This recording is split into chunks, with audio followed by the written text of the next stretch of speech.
you will get customers that come in not just once, but for life. So how do you stand out and how do you win with a brick and mortar business when you have stiff competition like that? Because you're building what's called Mindshare.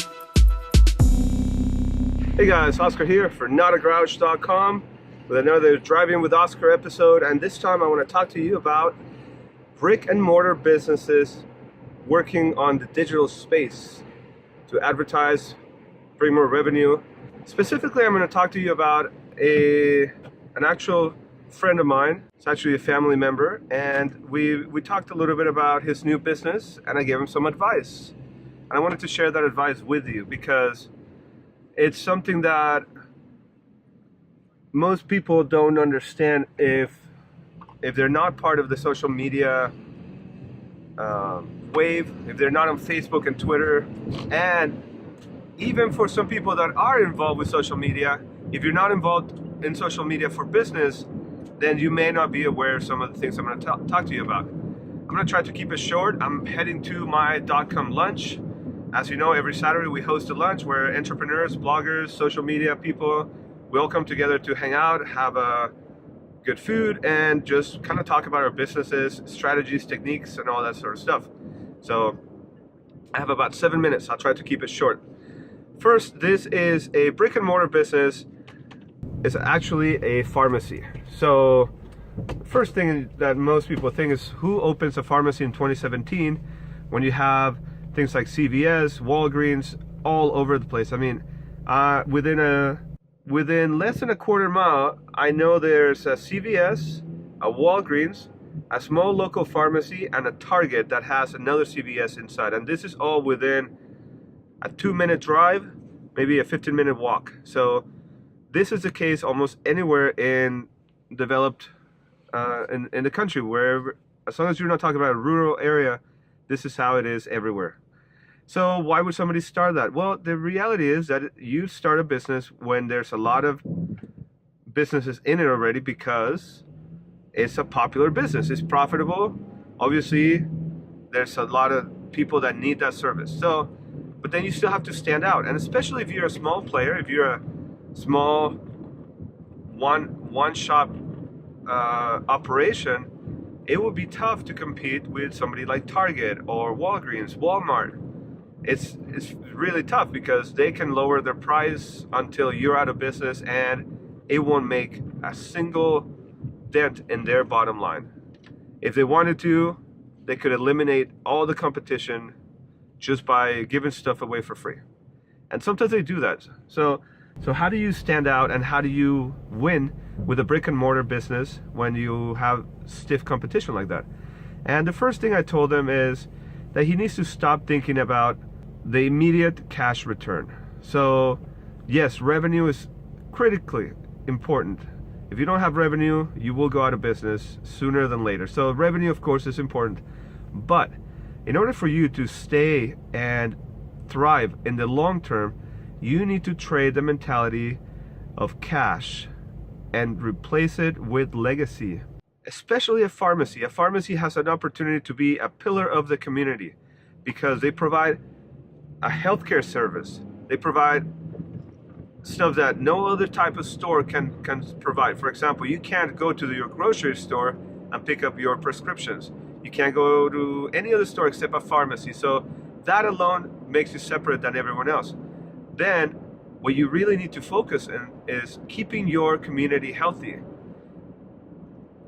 That may seem counterintuitive because you think, well, if they're healthy, then they don't need to buy my products. But that's not the right way to look at it.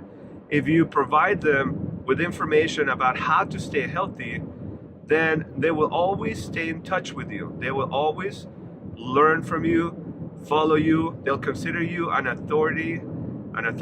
They will trust you. And when they do get sick, because everybody gets sick, they will come to you.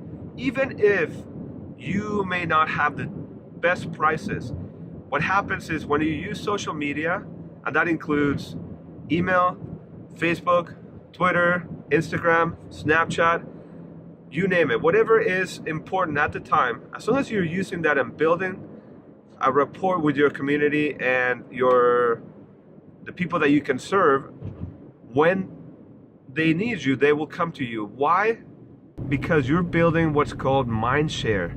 Mindshare is the concept I teach all my clients, and that is the idea that every time you make a touch, or you have a touch point with your potential customer, or your prospect, you are reminding them that you exist.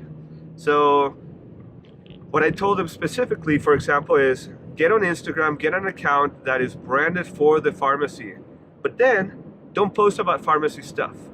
Post about the community.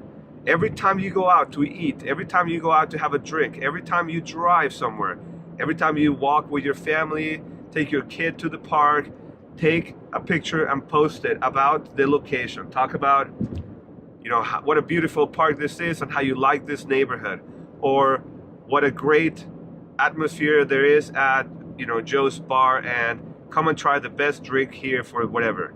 Become part of the community. What that's going to do is it's going to get people that are in the area involved with you, and they're going to follow you, and they're going to like your stuff, and they're going to hopefully comment and engage with you. And then use the 80-20 rule, where you post 80% stuff that is part of the community, engaging, interesting, maybe even ask questions, and then maybe like a 20% you post about your business.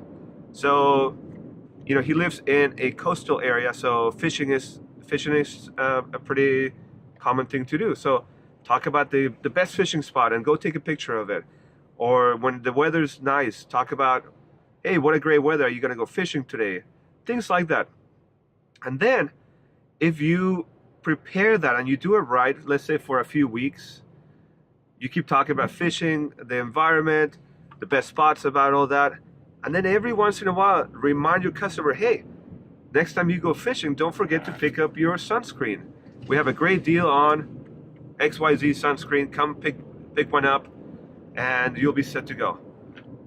That would be powerful, because now you have all these people following you because you talk about the community, you talk about the things that people like to do in the area, but then all of a sudden you say, hey, by the way, that thing that we've been talking about, the fishing, don't forget that direct sun exposure is bad for you.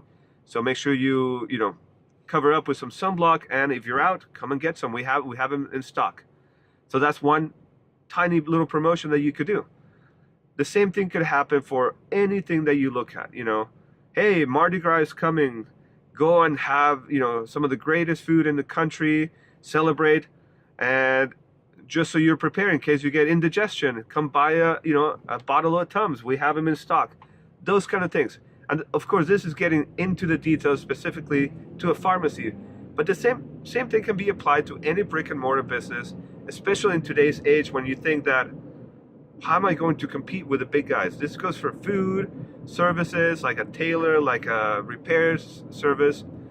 You have to become part of the community, otherwise you're not going to survive. And the more that you become part of the community, the more that people will have you in their mind every time they think about the needs that you fulfill. So next time somebody needs to fill up their prescriptions, they're going to think about you because they're always seeing you on Instagram or on Facebook or wherever it may be. So it may seem like a waste of time, but the return is on the long-term play for this sort of stuff. Don't think that, oh, well, I posted yesterday and I didn't get any sales today. That's not how social media works. That's not how building a legacy works. You need to put in the time, build those relationships, and from there, you will get customers that come in, not just once, but for life. And then you will be a pillar of the community. People will know you by name. You will know them by name. And no matter what happens, they will be loyal to you. That's the best tip I can give you for starting a brick and mortar business in a competitive space, and a way to leverage the digital space. If you have any questions, if you want me to tell you more about this, let me know down in the comments. If you thought this was useful, please give me a thumbs up. And if you're new around here, don't forget to subscribe. I will be posting one video every single day for 90 days. Wish me luck. It's a tough challenge, but I think I can do it. And I'm here at my lunch, so I gotta go. And I'll talk to you next time. Bye.